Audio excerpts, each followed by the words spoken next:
Good morning, it's Friday the 24th of April.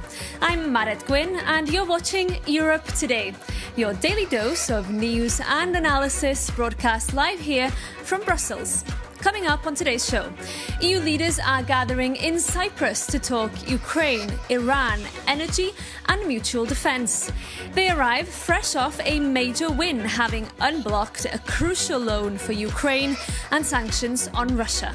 Leaders from Lebanon, Egypt, Syria, Jordan and the Gulf are also flying in for talks on the situation in the Middle East. And as world leaders gather at the Delphi Economic Forum in Greece, we speak to former European Council President Charles Michel about Europe's role on the global stage and his deeply critical stance towards the European Commission President Ursula von der Leyen.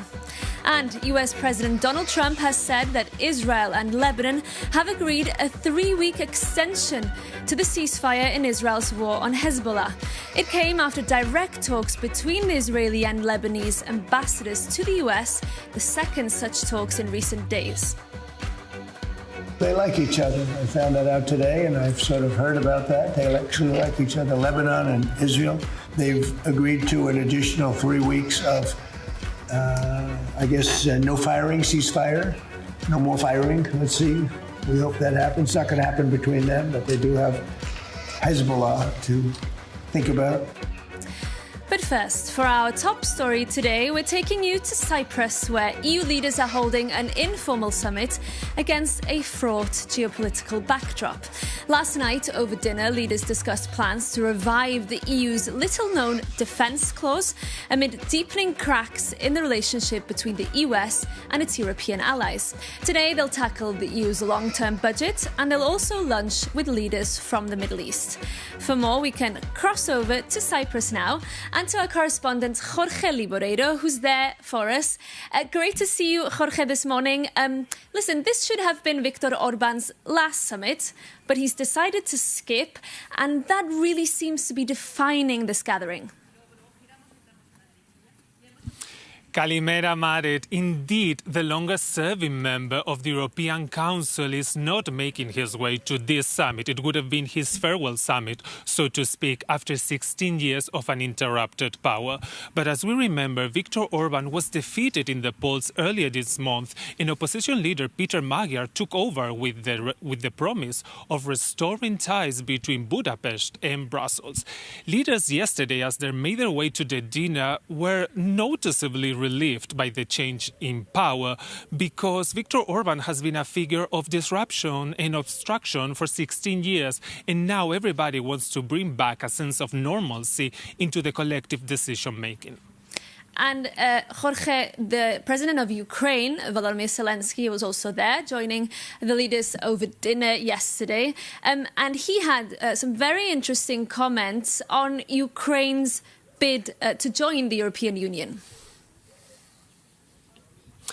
Yes, indeed. At first, we didn't know if Zelensky was going to make it in person to the summit here in Cyprus. But after the vetoes on the 90 billion loan and the package of sanctions against Russia were lifted earlier this week, he decided to show up in person, and his message was unmistakable.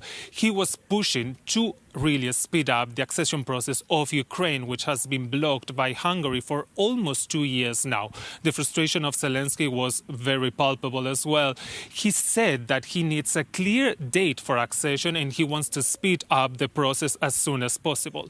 However, other leaders, like the prime ministers of Belgium and Luxembourg, were more cautious. They said that they don't want any shortcuts, they don't want any fast tracks for Ukraine's accession. So my short analysis here in Cyprus is that after the end of the Orban era, EU leaders will have to finally face head-on the complex issue of Ukraine's accession with no easy answers. And yesterday, I got to talk to one of these leaders, the Estonian Prime Minister Kristen Michal, and we talked about accession, but also other topics that are hot on the agenda right now. Take a listen. We'll see, because always there's a chance at least for a fresh start. So it will mean that you can start again. And to be honest, I cannot see any other way that Ukraine's future is in the Europe. That is definitely so.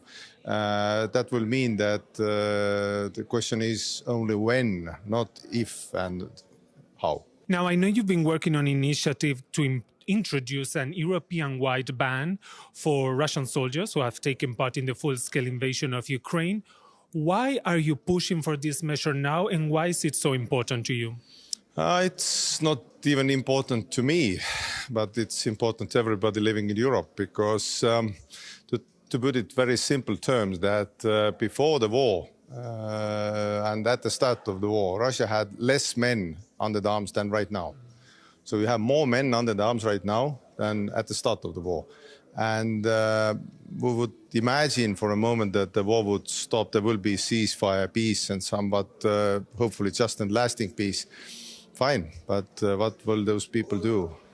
Most of them are criminals, but they have to be treated as heroes inside Russia. So, once again, I would ask everybody that, do you want these guys near to your home? No, you don't. So that's why you have to ban them for life from Schengen. Ideally, you think it could happen this year, or do you think it needs more time?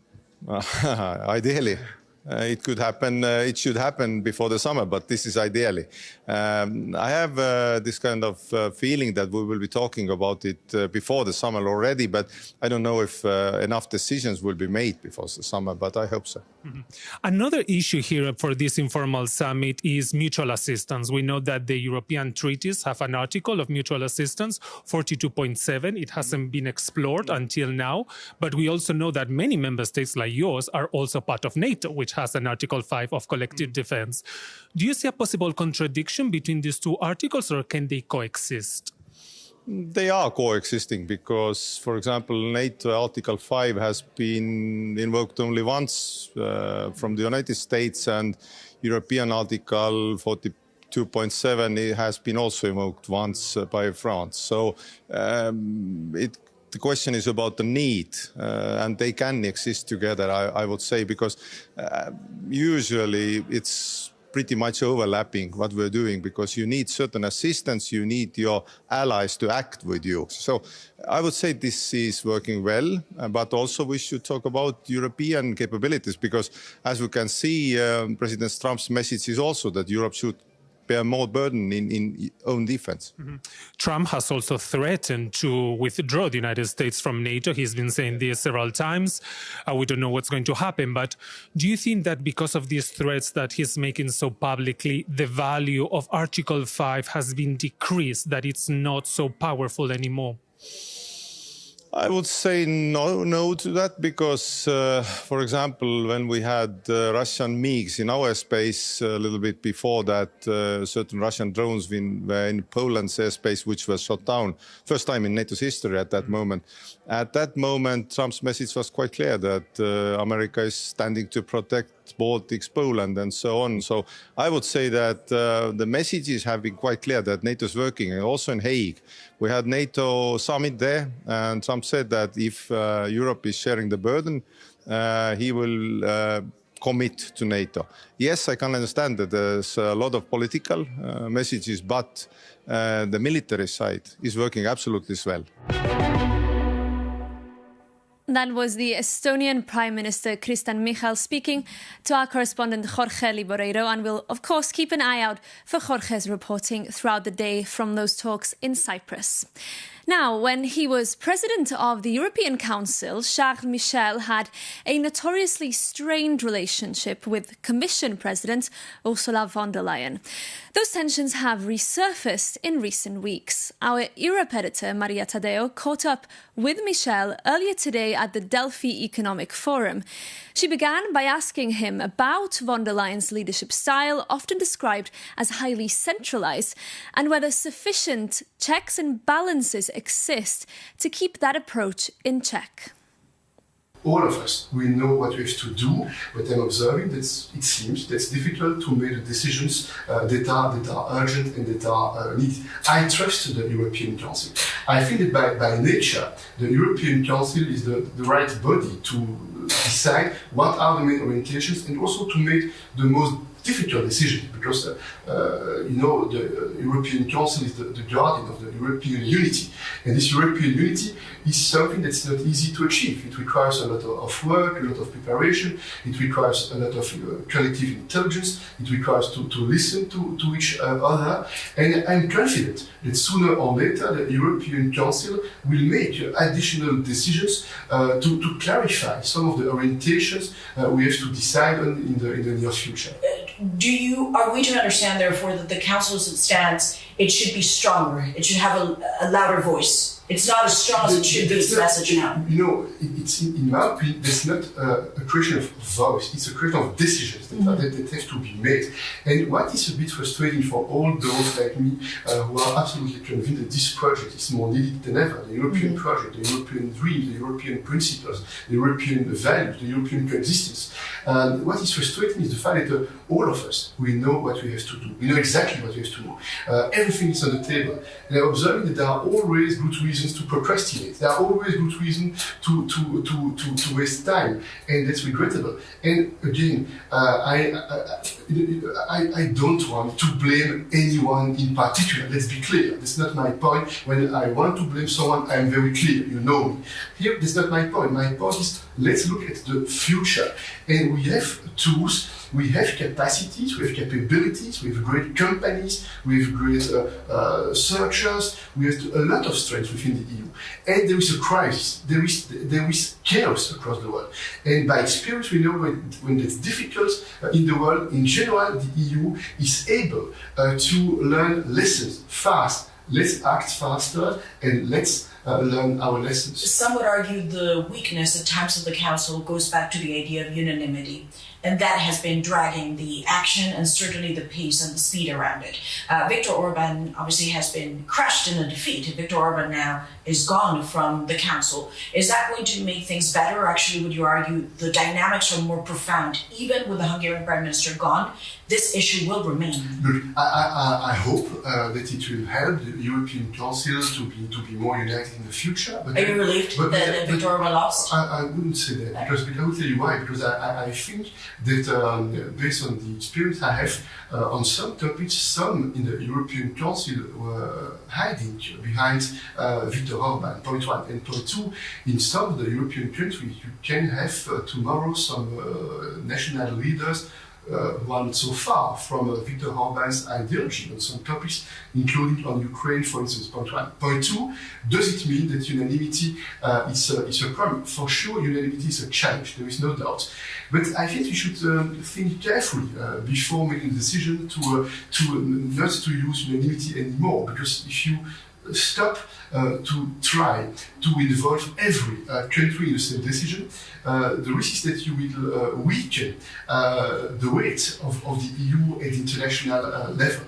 And that's why I think that the priority should be different. In my opinion, we should fight against the abuse of this veto right. Because if you follow the philosophy and the principle for the Lisbon Treaty, the idea was really that the veto right was supposed to be used when your vital interests are at risk. And the problem is that today, too many countries are tempted too many times to use this veto right as a kind of tool to blackmail and to get something in another fight. That's the problem, number one, I think. It seems to me, however, listening to the leaders just finally on this point, that they would agree enlargement needs to happen as soon as possible and complete the union, but they would also say we need to reform and there is no fast track for Ukraine. Are those three statements compatible?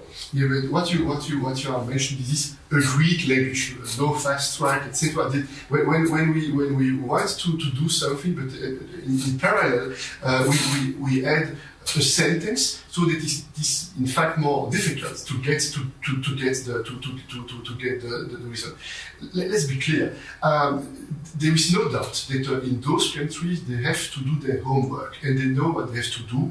They have to put in place the reform. They have to guarantee the independence of justice, to fight against corruption, etc. Point one.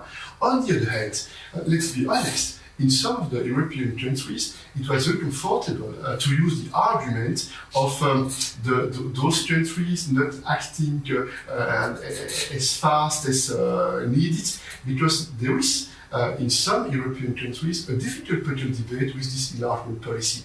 And I think in those circumstances, we we could all win if we tell the truth to our people. Everywhere in Europe, the future will be more stable, more secure with them within the EU. And of course, there's some efforts, but there's also our efforts that are needed in terms of domestic reforms and in terms of what kind of policy we put in place. That was the former president of the European Council, Charles Michel, speaking to our Europe editor, Maria Tadeo. Now, the FIFA Football World Cup is just around the corner, happening this summer, of course, in the US, Canada and Mexico, and it's becoming deeply intertwined with global politics. The Trump administration is reportedly working behind the scenes to replace Iran, which did qualify for the tournament, with Italy, which painfully lost in the playoffs to Bosnia and Herzegovina, missing out on a spot in the World Cup for the third consecutive time. For more, our Jakob Janus has this explainer. Could the 2026 World Cup see a team that failed to qualify take to the pitch? A plan is brewing in Washington to give Italy a wildcard entry by replacing Iran. Paolo Zampolli, a special envoy to President Trump, confirmed he has pitched the swap to both the White House and FIFA President Gianni Infantino. But wait a second, is this game changer even in the rule book? The Financial Times reports this is an attempt to repair ties between Trump and Italy's Giorgia Meloni after the Republic spat over the Iran war and the Pope. And Zampolli argues Italy 4 world titles offer the pedigree to join the 2026 tournament hosted across the US, Mexico and Canada. Alright, but how is it legal? Article 6 of the World Cup regulations gives FIFA sole discretion to replace any team that withdraws or is excluded. And while Iran insists they plan to participate, FIFA has already set a precedent. Just last summer, they used the same powers to hand a spot at the Club World Cup to Inter Miami, enabling Lionel Messi to play. But football is not the only arena where the guest list is being rewritten. This February, Russia and Belarus were barred from flying their flags at the Milano Cortina 2026 Winter Olympics in response to the full-scale invasion of Ukraine. Yet, when the Paralympics, which are governed by a different body than the Olympics, allowed these symbols back after a Swiss court ruling, the European Commission boycotted the opening ceremony.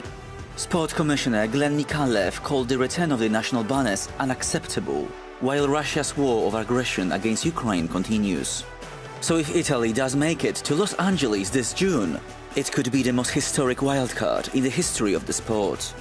They just have to hope their diplomatic pedigree is as strong as their footballing one, especially after the brutal defeat to Bosnia and Herzegovina in the qualifying playoff final.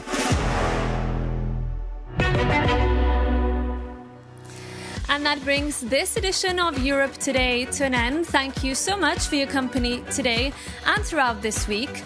We will be bringing the latest from that meeting of EU leaders taking place right now in Cyprus. Our correspondent Jorge Liboreiro is there on the ground.